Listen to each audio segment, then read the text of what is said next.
स्वागत है आप सभी का मेरा YouTube चैनल निर्मल वत्स पे। मैं निर्मल वत्स आप सभी का हार्दिक अभिनंदन करता हूं। 10th का क्रैश कोर्स स्टार्ट किए हुए थे, उसमें हम लोग 2 टॉपिक कंप्लीट कर चुके हैं। सबसे महत्वपूर्ण टॉपिक लाइफ प्रोसेस और हेरिडिटी दोनों अच्छे से करा चुके हैं। आप लोग अभी तक अगर वीडियो नहीं देखे हैं तो दोनों को देखें। बोर्ड एग्जाम बहुत नज़दीक आ रहा है। सिंसियरिटी लेवल को हायर कीजिए ताकि आपका एग्जाम का परफॉर्मेंस अच्छा हो, और हम लोग का भी वही है कि आपका एग्जाम अच्छे से अच्छे जाए, जितना अच्छा हो सके। उसमें हम लोग कुछ ऐड कर रहे हैं कि आपका एग्जाम और बेटर हो सके। जहां आपका परफॉर्मेंस है उसमें हम लोग ऐड करने का ट्राई कर रहे हैं कि आपका परफॉर्मेंस और अच्छा हो ताकि आपका फ्यूचर और बेहतरीन हो सके।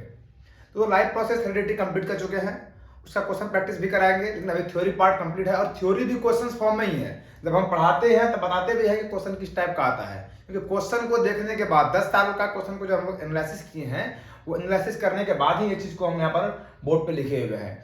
इसका पीपीटी भी तैयार है, पीपीटी भी हम डिस्क्रिप्शन में डाल देंगे, आप देख लीजिएगा। अब एक सबसे महत्वपूर्ण टॉपिक जो डिमांडेबल टॉपिक है, आवर एनवायरनमेंट। जिस तरह से हमको डिमांड आ रहा है उसी तरह टॉपिक को हम ले भी रहे हैं। जो जितना नेसेसरी है एग्जाम पॉइंट ऑफ व्यू से वही टॉपिक ले रहे हैं। और उस टॉपिक के अंदर भी जो आवर एनवायरनमेंट टॉपिक है, मान लीजिए इसके अंदर भी जो सब टॉपिक्स हैं जिससे लगातार क्वेश्चन आ रहा है, उसको हम लोग कवर करते हैं। ठीक है, इसीलिए आप ये ना सोचें कि ये नहीं पढ़ाए वो नहीं पढ़ाए। जैसे कि मेंटल के अंदर हम डाई हैबिट क्रॉस को बहुत डिटेल में नहीं पढ़ाए हैं, तो आपको वो थिंकिंग करने का अभी समय नहीं है, एनालाइज करने का समय नहीं है। आप अभी एनालाइजर नहीं, फॉलोअर्स बने, ताकि आपका बोर्ड परफॉर्मेंस अच्छा हो। सब कुछ पढ़ाने में आप जानते हैं, साल भर का कोर्स को अगर 15 डेज में हम पढ़ा रहे हैं तो डेट मीन्स ओनली बोर्ड को ही फोकस कर रहे हैं। यहाँ पर साइंटिस्ट बनने की कोई जरूरत नहीं है। जिसको बोर्ड में दिलचस्पी है वो यहाँ पर लगे रहे। बाकी तो डिटेल तो क्लास हम लेंगे, 11th का भी लेंगे, 12th का भी लेंगे, 10th का भी लेंगे, वो दिक्कत नहीं है। ठीक है, तो अब सबसे डिमांडेबल टॉपिक अपने पास है आवर एनवायरनमेंट, जहां से हर एक बार क्वेश्चन आता है। या तो इकोसिस्टम पार्ट से आता है, प्रोड्यूसर्स कंज्यूमर डिकम्पोजर से आता है, या बायोडिग्रेडेबल नॉन बायोडिग्रेडेबल वेस्ट पे आता है, या फिर फूड चेन पे आता है। फूड चेन 12th का टॉपिक है जो समझ में अच्छे से नहीं आता है, वो कल हम लेंगे। फूड चेन 2 पार्ट में खत्म करेंगे, एक पार्ट इकोसिस्टम वाला और दूसरा पार्ट फूड चेन वाला। तो फूड चेन समझने से पहले हम लोग को प्रोड्यूसर्स कंज्यूमर्स और डिकम्पोजर्स सब समझना पड़ेगा। ऐसा नहीं कि क्या बता रहे हैं सब पता है, नहीं। जब तक आप ये नहीं समझेंगे तब तक आपका फूड चेन नहीं होगा। और फूड चेन से एक क्वेश्चन आना फिक्स है। या तो एक क्वेश्चन इकोसिस्टम से आएगा, या एक क्वेश्चन कहां से आएगा, फूड चेन से। यहां से 2 क्वेश्चन देखने को मिलता है। ठीक है, चलिए शुरू करते हैं आवर एनवायरनमेंट। अभी तक अगर सब्सक्राइब नहीं किया तो चैनल को सब्सक्राइब करें, और सब्सक्राइब नहीं भी करें तो कोई बड़ा इशू नहीं है। आपका मन हो तो करें, ना तो ना करें, लेकिन सबसे बड़ा इशू है कि इसको आप शेयर करें, ताकि वो जिसको इसका नीड है वहां तक कंटेंट पहुंच सके। कंटेंट बनाना मेरा काम है, आपको लोगों तक पहुंचाना आपका काम है। अगर आप शेयर करेंगे, हो सकता है आपको नीड ना हो, आप अच्छे से पढ़ लिए हैं, अब आप वीडियो देख रहे हैं, तो अगर आपको नीड नहीं भी है तो आप आगे शेयर करें, ताकि उसका जिसका नहीं हुआ है उसका बेहतर परफॉर्मेंस हो सके। ठीक है, चलिए आगे बढ़ते हैं। आवर एनवायरनमेंट टॉपिक का, एनवायरनमेंट की अगर बात करें तो हमारे आसपास जो भी है वो सब हमारा एनवायरनमेंट है। आसपास क्या है, लिविंग भी है, नॉन लिविंग भी है, वो सारा क्या है, एनवायरनमेंट है। एनवायरनमेंट में अगर बात करें तो टर्म यहां उठ के आता है इकोसिस्टम। ठीक है, इकोसिस्टम मतलब इको और सिस्टम, 2 टर्म से मिलकर बना हुआ इको एंड सिस्टम। इको मतलब होता है अपना जो इकोलॉजी है, जो अपना एनवायरनमेंट है वो, और सिस्टम मतलब उसका सराउंडिंग। तो जो इकोसिस्टम होता है ना, वो लिविंग प्लस नॉन लिविंग दोनों से मिलके बनता है। लिविंग एंड नॉन लिविंग दोनों से मिलकर क्या बनता है, इकोसिस्टम। लिविंग को साइंटिफिक वे में बायोटिक बोलते हैं, और नॉन लिविंग में अगर ए लगा देंगे तो आ जाएगा एबायोटिक। ठीक है, ये टर्म भी आपका एनसीईआरटी में देखने को मिलेगा। ठीक है, अब इकोसिस्टम 2 तरह का होता है, एक होता है मैन मेड, एक होता है natural ecosystem. Man made ecosystem और नेचुरल इकोसिस्टम। ठीक है, मैन मेड मतलब जो हम लोग खुद से बनाए हैं, और नेचुरल मतलब जो नेचर ने बनाया है।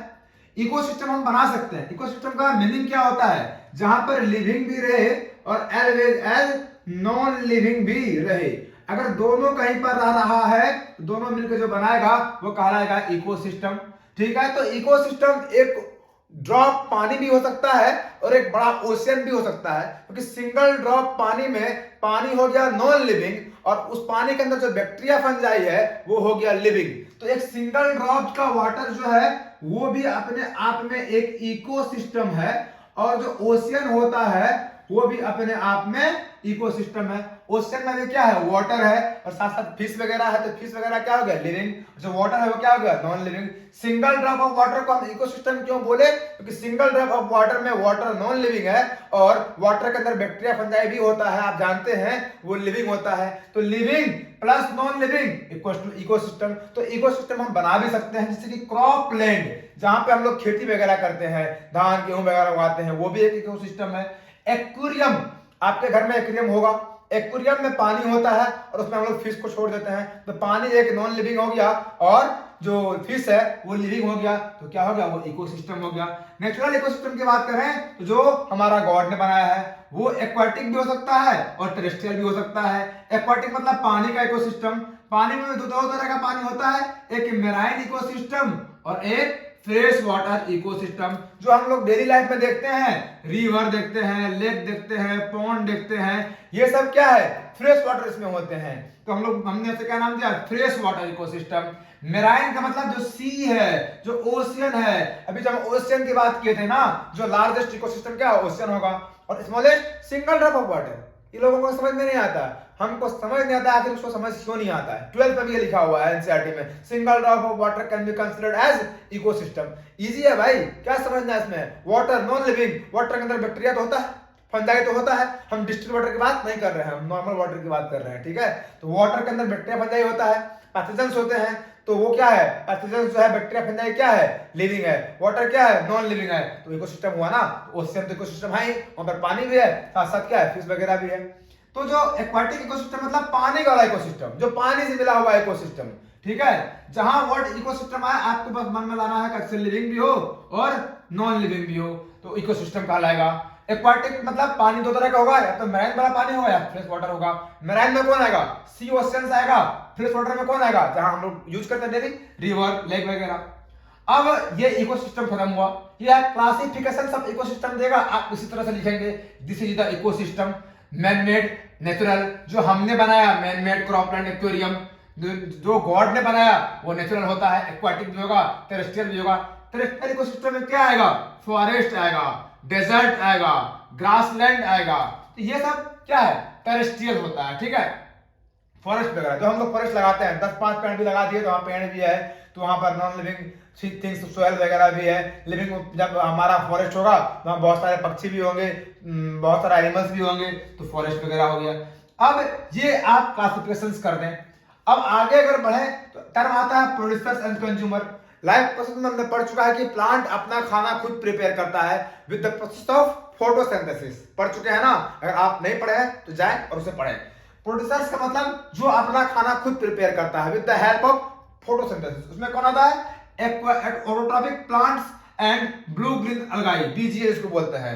सबसे पहले photosynthesis perform blue green algae क्या था इस अर्थ पे, लेकिन वो नॉन फोटोसिंथेसिस था, क्योंकि उसमें वाटर के जगह H2S यूज किया गया था। क्या, H2S। हम लोग अभी वाटर यूज करते हैं ना, तो जो ब्लू ग्रीन अलगाई था वो H2S यूज किया था, और जो एक्वाटिक प्लांट होता है वो H2O यूज करता है। तो अब H2O अगर यूज करता है ऑटोट्रॉपिक प्लांट, जो प्लांट अगर H2O यूज करता है तो बाय प्रोडक्ट में ऑक्सीजन निकलता है, और ब्लू ग्रीन अलगाई अगर H2S यूज करेगा तो बाय प्रोडक्ट में H2 निकलेगा।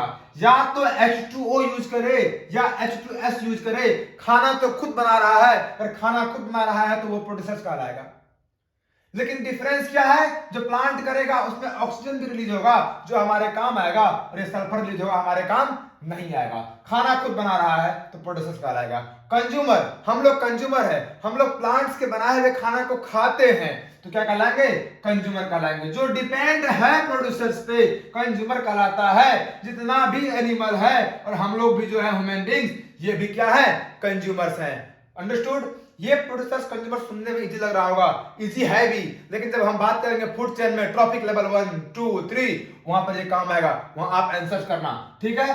अब अपने पास कंज्यूमर जो होते हैं ना, वो कंज्यूमर 3 तरह का होते हैं, या तो हर्बीवोर होंगे, या कार्निवोर होंगे, या ओमनिवोर, या फिर पैरासाइटिक फॉर्म में होंगे। जो ओनली एंड ओनली ग्रास वगैरह खाते हैं, जैसे कि डियर है अपने पास, रैबिट है, ये दोनों कैसा हो गए, डियर हो गए, या फिर रैबिट की बात करें दोनों हर्बीवोर है। कार्निवोर की बात करें टाइगर और लायन, जो फिश खाते हैं।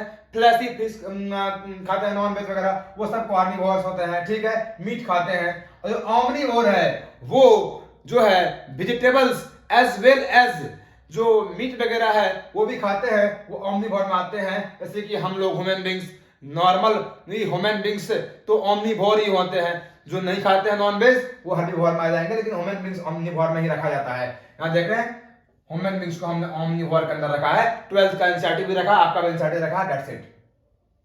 अगर बात करें डॉग भी ओमनीवोर है, तो एग्जांपल आप देख लेना। पैरासाइट, पैरासाइट वो होता है बच्चों जिसमें हॉस्ट के बॉडी पर उसको फूड भी चाहिए और शेल्टर भी चाहिए, मतलब रहने का जगह भी चाहिए, खाने के लिए खाना भी चाहिए। अगर ये दोनों को यूज कर रहा है वो पैरासाइट कहलाएगा। पैरासाइट और हॉस्ट दो टर्म होता है। जो दूसरे पे रहता है, जो दूसरे पे रहता है, अपना घर भी उसका वही है, खुद का घर नहीं है, उसी के ऊपर रह रहा है, खाना भी उसी से ले रहा है, वो पैरासाइट कहलाता है। जिसके ऊपर रहता है वो हॉस्ट कहलाता है। बेस्ट एग्जांपल लीच, जो माथा में हो जाता है जू वगैरह, लीच भी होता है। और जू जो हमारे यहाँ आता है माथे में हो जाता है जू, तो वो हमारे ऊपर रह रहा है, हेड के ऊपर रह रहा है, तो रहने का जगह भी मिल रहा है और साथ साथ खाने के लिए उसको हमारा ब्लड सक करता है, तो खाने के लिए उसको खाना भी मिल रहा है। मतलब खाने के लिए फूड भी चाहिए और रहने के लिए जगह भी चाहिए, वो कहलाता है पैरासाइट। आप जब जाएंगे 12th क्लास में वहां डिफरेंट फॉर्म ऑफ पैरासाइट पढ़ेंगे, holoparasite, hemiparasite, true parasite, वो अलग अलग बातें हैं। अभी बस इतना समझे आप, जो दूसरे पे डिपेंड है खुद का खाने के लिए, खुद को रहने के लिए, वो कहलाता है पैरासाइट। आप बहुत सारे प्लांट में देखते होंगे, प्लांट के ऊपर एक लत्ती की तरह चढ़ गया है, उसको बोलते हैं कसकूटा। तो प्लांट के ऊपर मान लो कि एक प्लांट है, इसके ऊपर दूसरा प्लांट चढ़ गया है, दूसरा लत्ती की तरह चढ़ चुका है। जो रेड, ये जो ग्रीन है वो प्लांट है, और जो रेड रेड चढ़ गया है ना, उसी को बोलते हैं कसकूटा, लत्ती की तरह होता है। गांव घर में देखने को मिलता है, मैंगो प्लांट पे भी देखने को मिलता है। तो ये जो चढ़ गया है तो रह भी रहा है उसी प्लांट पे। अगर रह रहा है तो वो वहां पर उसको जगह प्रोवाइड करा रहा है, तो रह भी रहा है और साथ साथ खाना भी वहीं से प्लांट से कर लेता है। तो अगर फूड और शेल्टर दोनों को ले रहा है वो कहलाता है पैरासाइट। और हॉस्ट क्या होगा? जिसके बॉडी पे रहेगा। जू हमारे माथा पे रहते हैं तो हम लोग हॉस्ट हो गए, ठीक है। एग्जांपल दे रखा है मस्कुटो, कसकूटा प्लांट, ये सब क्या है? पैरासाइट है। अब अगर टर्म यूज करें, एक आता है डीकंपोजर। डीकंपोजर वो होते हैं जो डेड प्लांट्स और एनिमल्स को डिकम्पोज करते हैं सिंपल फॉर्म में। प्लांट मर गया, एनिमल्स मर जाता है, ले जाके बाहर हम लोग फेंक देते हैं। वो बहुत दिन तक क्या होते रहता है, एनिमल्स मरने के बाद उसको बाहर हम लोग फेंक देते हैं। तो बहुत दिन तक क्या होता है, उस पे बहुत सारे प्लांट देखते होंगे आप, कीड़े मकोड़े आ जाते हैं और उसको धीरे धीरे खत्म कर देते हैं। समझ रहे हैं आप बात? तो जो खत्म कर रहे हैं उसको वो डिकम्पोज कर रहे हैं। वो बैक्टीरिया होते हैं, फंजाई होते हैं, कुछ भी हो सकते हैं। जो डेड प्लांट को, जो पैरासाइट होता है वो डेड पे डिपेंड नहीं होता। डिपेंड तो ये भी दूसरे पे है लेकिन डेड पे नहीं है। लेकिन जो डिकम्पोजर है वो डेड प्लांट और एनिमल्स पे डिपेंड होते हैं। और जो डेड प्लांट और एनिमल्स है वो कॉम्प्लेक्स फॉर्म में है, कॉम्प्लेक्स ऑर्गेनिक फॉर्म में है, उसको सिंपल फॉर्म में कन्वर्ट कर देते हैं, उसे बोलते हैं decomposer. The best decomposers are fungi and bacteria. Do you get it? Parasite और हॉस्ट में डिफरेंस समझ लें। जो दूसरे पे रह रहा है, खाने के लिए रह भी रहा है, तो शेल्टर के लिए रहना हम क्या बोलते हैं? शेल्टर। खाने के लिए भी ले रहा है तो फूड। फूड एंड शेल्टर दोनों अगर चाहिए तो पैरासाइट है, ठीक है। ध्यान से सुने, बहुत कुछ लिखा हुआ नहीं है, इतना टाइम नहीं है आपको, बस सुन ले, आप एग्जाम में लिख लेंगे। फूड एंड शेल्टर, खाने के लिए भी रहने के लिए भी, ठीक है। जिस पे रह रहा है, जो जू है हमारे माथा पे रहता है, जिस पे रह रहा है वो हॉस्ट कहलाता है। सीख के बता रहे हैं क्योंकि यहाँ आता है ये, और आप गलत करके आते हैं। इस बार आप गलत करके नहीं आएंगे। पैरासाइट और हॉस्ट आता है ऑब्जेक्टिव में, और कई बार बच्चे गलत करके आते हैं, पढ़ाते हैं फिर भी गलत करके आते हैं। क्या गलत करना? जो जिस पे रह रहा है फूड शेल्टर के लिए वो हॉस्ट होता है, जो रह रहा है वो पैरासाइट होता है। अब टर्म है दो अपने पास, एक है बायोडिग्रेडेबल और एक है नॉन बायोडिग्रेडेबल चीजें। वो जो डिग्रेड होते हैं by the natural factor, that is biodegradable. Paper है, कॉटन है, पेपर को आप फेंक दें, अपने आप सड़ गल के वो वेस्ट में चला जाएगा, वो कहेंगे बायोडिग्रेडेबल, ठीक है। नॉन बायोडिग्रेडेबल प्लास्टिक है, डीडीटी है। बहुत पूछा जाता है कि डीडीटी क्या है, बायोडिग्रेडेबल की नॉन बायोडिग्रेडेबल? आप बोलेंगे नॉन बायोडिग्रेडेबल क्योंकि ये अपने आप डिकम्पोज नहीं होगा। प्लास्टिक को आप एक अर्थ के अंदर डाल दीजिए और 100 साल के बाद देखेंगे, 10 साल के बाद देखेंगे, 5 साल के बाद देखेंगे, प्लास्टिक प्लास्टिक की तरह ही रहेगा, तो प्लास्टिक नॉन बायोडिग्रेडेबल कहलाएगा। ये इतना टर्म समझ में आपको आ गया होगा कि इकोसिस्टम क्या होता है। दो तरह का, मैन मेड और नेचुरल। इकोसिस्टम क्या होता है? लिविंग प्लस नॉन लिविंग, ठीक है। मैन मेड जो हमने बनाया, एक्वेरियम। नेचुरल दो तरह का हो सकता है ecosystem, aquatic as well as terrestrial. Aquatic के अंदर मेराइन या फ्रेश वाटर, टेरेस्ट्रियल के अंदर फॉरेस्ट वगैरह आता है। प्रोड्यूसर्स कंज्यूमर आप समझ गए होंगे, हमको विश्वास है। कंज्यूमर्स भी जो होते हैं वो हर्बीवोर, कार्निवोर, पैरासाइट। यहां आकर आप फंसते हैं पैरासाइट, जो फूड प्लस शेल्टर दोनों के लिए रहेगा वो कहलाएगा पैरासाइट। जिस पे रहेगा वो कहलाएगा होस्ट, ठीक है। जो प्रोवाइड करेगा क्या? फूड प्लस शेल्टर, जो प्रोवाइड करेगा, जो देगा, वो कहलाएगा क्या? जो प्रोवाइड कराएगा वो कहलाएगा क्या? होस्ट। और जो रहेगा होस्ट पे वो कहलाएगा पैरासाइट। डिकम्पोजर समझ गए होंगे, बायोडिग्रेडेबल, नॉन बायोडिग्रेडेबल। इतना टर्म्स आपको क्लियर हो गया होगा तो हम ये मान के चलते हैं कि इकोसिस्टम का एक पार्ट हमने आपको समझा दिया। अगर एक पार्ट समझा दिया, आप ये टर्म को अगर कल रिकॉल कर लेंगे, पढ़ते आएंगे, गारंटी है कि फूड चेन इतना इजी रूप में समझ में आएगा। कैसा भी फूड चेन आएगा आप बना लेंगे और आप लिख के आएंगे, ये मेरा गारंटी है। अभी तक अगर आप कॉन्शियस नहीं हुए हैं, सिंसियर नहीं हुए हैं, तो आप एग्जाम के लिए सिंसियर हो जाएं। सिंसियर होना और सीरियस होना डिफरेंट थिंग्स है। अभी बहुत सारे बच्चे हैं, मैसेज करते हैं, कॉल करते हैं, वो सिंसियर नहीं है, सीरियस है, मतलब वो डर रहे हैं। अपने बॉडी में होता है एड्रेनलिन ग्लैंड। आप जैसा बिहेवियर करेंगे वो ग्लैंड का सेक्रेशन वैसा होगा और आपका मन और मस्तिष्क उसी तरह से काम करेगा। अगर आप पॉजिटिव सोच रखेंगे कि नहीं, हम जो हैं, जितना पढ़े हैं उतना एग्जाम में लिख के आएंगे, जो नहीं पढ़े हैं उसको पढ़ने का कोशिश करेंगे, जो याद नहीं कर पा रहे उसको बार बार लिख के याद करेंगे, तो हम गारंटी के साथ बोल सकते हैं अगर आप 40% का सोच रहे हैं, 60 का सोच रहे हैं, 70 का सोच रहे हैं या फिर 90 का सोच रहे हैं, उससे आप बेहतर करके आएंगे। क्योंकि आज पिछले 5 साल का करियर में हम बहुत लोग को गाइड किए हैं, बहुत का एग्जाम दिलवाया है।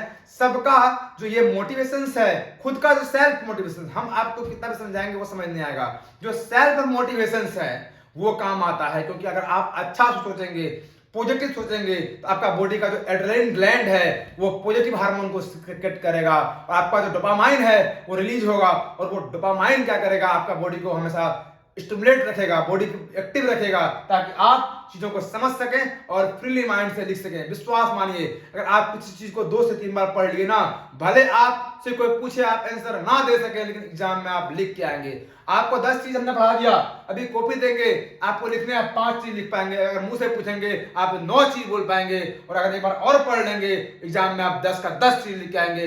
ये मेरा गारंटी है। हम अपना बेस्ट दे रहे हैं और आपसे रिक्वेस्ट है कि आप अपना बेस्ट दें और साथ साथ ये वीडियो को जितना हो सके आप शेयर करें, ताकि दूसरे का भी भलाई हो सके। ये टीम हमारा एक ही मकसद से बना है कि जितना हमारे जूनियर्स हैं, आज से जब तक हम लोग कर सकें तब तक ये सारा कंटेंट इक्वली फ्री है। जितना हमारे जूनियर्स हैं वो 9, 10, 11, 12 किसी भी लेवल पे हो, उसको हम लोग गाइड करेंगे।